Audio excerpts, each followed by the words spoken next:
আল্লাহ তাআলা তার বান্দাদের প্রতি দয়ালু। যাকে ইচ্ছা রিজিক দান করেন তিনি প্রবল পরাক্রমশালী। সূরা শুরা আয়াত ১৯। রিজিক কম বেশি কেন হয়?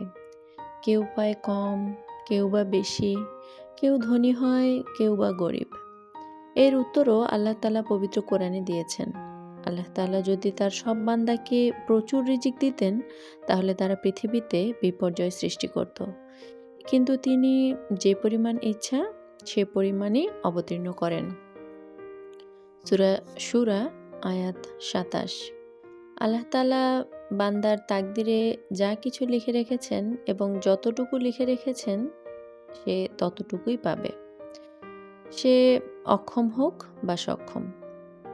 অনেক সময় এমন হয় কোনো কারণে অফিসে নির্ধারিত বোনাস আমি পেলাম না, না পেয়ে বললাম ইস, একটুর জন্য এই কাজের জন্য বোনাসটা পেলাম না।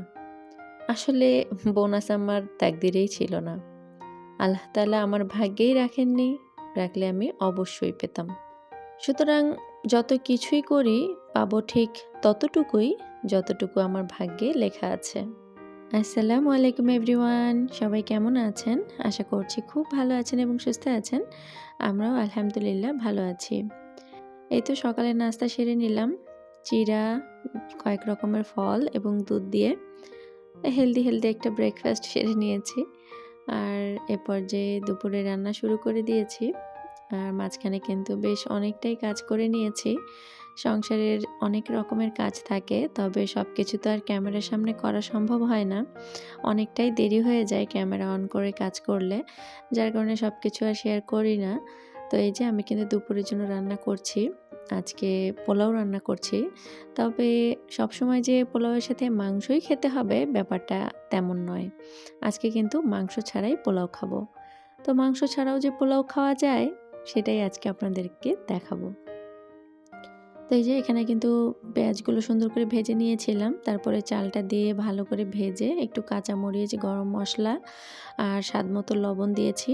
আর এখন দিয়ে দিলাম ফুটন্ত গরম পানি। তো কিছুক্ষণ জাল করার পরে কিন্তু এই যে পোলাওটা অনেকটাই হয়ে এসেছে, আর একটু দমে রাখলেই ঝরঝরে পোলাও তৈরি হয়ে যাবে।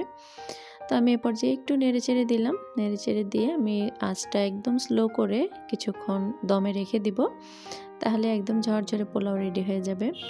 আর এদিকে আমি একটু চিংড়ি মাছ দিয়ে মিষ্টি কুমড়ো দিয়ে রান্না করছি। এটা আসলে পোলাওয়ের সাথে খাওয়ার জন্য না, এটা রাতে খাওয়ার জন্য রান্না করে রাখছি। আমি আসলে দুপুরে একসাথে রাতের জন্য এবং দুপুরের জন্য রান্না করি। আর মাঝে মাঝে যখন খুব ব্যস্ততা থাকে তখন দেখা গেছে শুধু দুপুরের রান্নাটাই করি, রাতেরটা আবার পরে করে নেই রাতে খাওয়ার আগে। তো যাই হোক, ওই মিষ্টি কুমড়া দিয়ে চিংড়ির তরকারিটা ধনিয়া পাতা দিয়ে নামিয়ে নিয়েছি, ওটা রাতের জন্য রেখে দেব। আর এখানে আমি এই তো পোলাওয়ের সাথে খাওয়ার জন্য একটু বেগুন ভুনা করে নিয়েছি। বেগুনগুলো চাকচাক করে কেটে প্রথমে হলুদ লবণ দিয়ে একটু ভেজে নিয়েছি, তারপরে আমি একটু মশলা কষিয়ে তার মধ্যে ভাজা বেগুনগুলো দিয়ে কিছুক্ষণ নাড়াচাড়া করে আর একদম শেষে ধনিয়া পাতা দিয়ে নামিয়ে নিয়েছি। এই বেগুন ভুনাটা দিয়ে পোলাও খেতে কিন্তু দুর্দান্ত লাগে, আপনারা ট্রাই করে দেখতে পারেন। আর এখানে আমি টমেটো দিয়ে একটু চিংড়ি মাছ ভুনা করে নিয়েছি। অ্যাকচুয়ালি একদম বেশি ভুনা না, একটু গ্রেভি রেখেছি। আর এখানে আমি একটু শুটকি রান্না করে নিচ্ছি, এটা হচ্ছে ছুরি শুটকি। তো পেঁয়াজ দিয়েছি আর সামান্য বেগুন দিয়েছি, আমি ছোট ছোট করে কেটে একটু বেগুন দিয়েছি। শুটকির সাথে বেগুনটা খুব ভালো যায়, খেতে কিন্তু অনেক ভালো লাগে। তো এটা ছুরি শুটকিটা শুধু পেঁয়াজ দিয়েও করা যায়, তো আমার যেহেতু শুটকির সাথে বেগুনটা খুব বেশি ভালো লাগে যার কারণে আমি একটু বেগুন দিয়েছি। আর এ পর্যায়ে আমি কিন্তু সব রকমের মশলা অ্যাড করে দিয়েছি, যেমন হলুদ গুঁড়ো, মরিচ গুঁড়ো, লবণ, তারপরে একটু আদা রসুন জিরা বাটা দিয়েছি। দিয়ে এখন আমি সুন্দর করে কষিয়ে নিচ্ছি, আর মাঝে মাঝে একটু করে পানি দিচ্ছিলাম যাতে মশলাটা পুড়ে না যায়।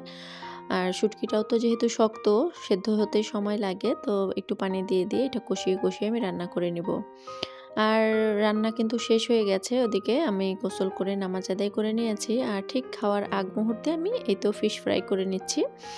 তো ছেলের জন্য প্রথমে করে দিচ্ছি, সে আগে খাবে, তারপরে আমি যখন আবার খাবো, মানে আমরা যখন আবার খাবো তখন আবার ভেজে নিব। গরম গরম এই ফিশ ফ্রাইটা দিয়ে পোলাও খেতে কিন্তু অনেক ভালো লাগে, তবে ঠান্ডা হয়ে গেলে অতটাও ভালো লাগে না, যার কারণে আর কি যে যখন খাবে তাকে তখন ভেজে দিব। আর মাছটা আমি আগেই মশলা মাখিয়ে ম্যারিনেট করে রেখে দিয়েছি ফ্রিজে। খাওয়ার আগ মুহূর্তে বেশি সময় লাগে না, 5 মিনিটের মধ্যেই মাছটা ভাজা হয়ে যায়। আর এই তো ছেলেকে খেতে দিয়ে দিয়েছি। আমার ছেলে কিন্তু শুটকি মাশাআল্লাহ খায়। আগে খেতে পারতো না, এখন আমার সাথে খেতে, খেতে খাওয়া শিখে গেছে। তো আমার বেশ ভালোই লাগে। কারণ আমার আগে কোনো পার্টনার ছিল না শুটকি খাওয়ার। শুধু নিজের জন্যই রান্না করতাম, একা, একা খেতাম। তো এখন আমার ছেলে আমার বেশ ভালো একজন পার্টনার। তো এই বিষয়টা খুব ভালো লাগে। কোনো কিছু রান্না করে একা, একা খেতে কিন্তু ভালো লাগে না। সবার সাথে শেয়ার করে খেতেই বেশি ভালো লাগে। তো সে খায়, আমার খুব ভালো লাগে আরকি। আর এতেও ছেলে কিন্তু আমার এখন বেগুন ভুনা দিয়ে খেয়ে নিচ্ছে। তো এই বেগুন ভুনাটা দিয়ে পোলাও খেতে যে এত মজা, আপনারা যারা খাননি অবশ্যই একবার ট্রাই করে দেখবেন। খুব ভালো লাগে বেগুন ভুনা দিয়ে পোলাও খেতে। আর এই তো তারপরে সে কিন্তু ফিশ ফ্রাইটাও খাচ্ছে। তো ফিশ ফ্রাইটা বেশ ভালো হয়েছিল। যেহেতু আগে থেকেই মসলা মাখানো ছিল, যার কারণে একদম ভেতর পর্যন্ত মসলাটা ঢুকেছে। খেতে অনেক ভালো লেগেছে। আর উপরটা একটু ক্রিসপি আর ভেতরটা একদম সফট। তো এইজন্যে আমার বাবা তো বলছিল খেতে, খেতে, "মা খুব ভালো হয়েছে। ফিশ ফ্রাইটা অনেক মজা করে খাচ্ছি।" আর বলছিল যে কাঁটাগুলো রেখে দেবো ব্লিঙ্কের জন্য। ওকে ভাত দিয়ে মেখে দিও। তো যাই হোক পরে কিন্তু ব্লিঙ্ক এসেছে। মানে ব্লিঙ্ক একটা বিড়াল, অথচ সে মানে কিভাবে যে বুঝে ফেলে আমি জানি না। আমরা ভেতরে যখন খাওয়া-দাওয়া করি, সে বাইরে এসে সমানে ডাকতেই থাকে ম্যাও, ম্যাও করে, যতক্ষণ না তাকে খাবার দেওয়া হচ্ছে। মানে সে হয়তোবা ঘ্রাণ শুঁকেই বুঝতে পারে যে আমরা এই মুহূর্তে খাচ্ছি। ঠিক ওই সময়েই কিন্তু সে এসে ডাকতে থাকে। আর যখন আমরা কোনো সাড়া শব্দ করি না, তখন সে চলে যায়। আর আন্টিক যখন বলে যে, "দাঁড়া ব্লিঙ্ক, আমি আসছি, একটু পরেই আসছি, দাঁড়া।" তখন সে চুপ করে বসে অপেক্ষা করে। তো কি আশ্চর্য আল্লাহর সৃষ্টি, তাই না? আল্লাহ পাক আসলে পশু পাখির মধ্যেও বিবেক বুদ্ধি দিয়েছেন। যাই হোক, দুপুরে খাওয়া-দাওয়া তো শেষ করে নিয়েছি আলহামদুলিল্লাহ। আর সন্ধ্যায় একটু বাচ্চাদেরকে নিয়ে এসেছিলাম টেস্টি ট্রিটে। মানে আমার ননদ নিয়ে এসেছেন আরকি।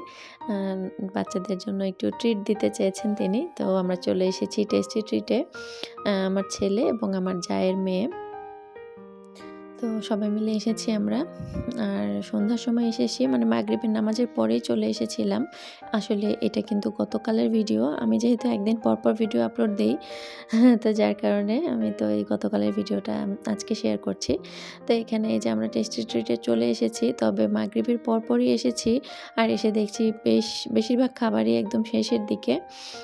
তো বাচ্চারা ডিমান্ড করেছে তারা পিজ্জা খাবে।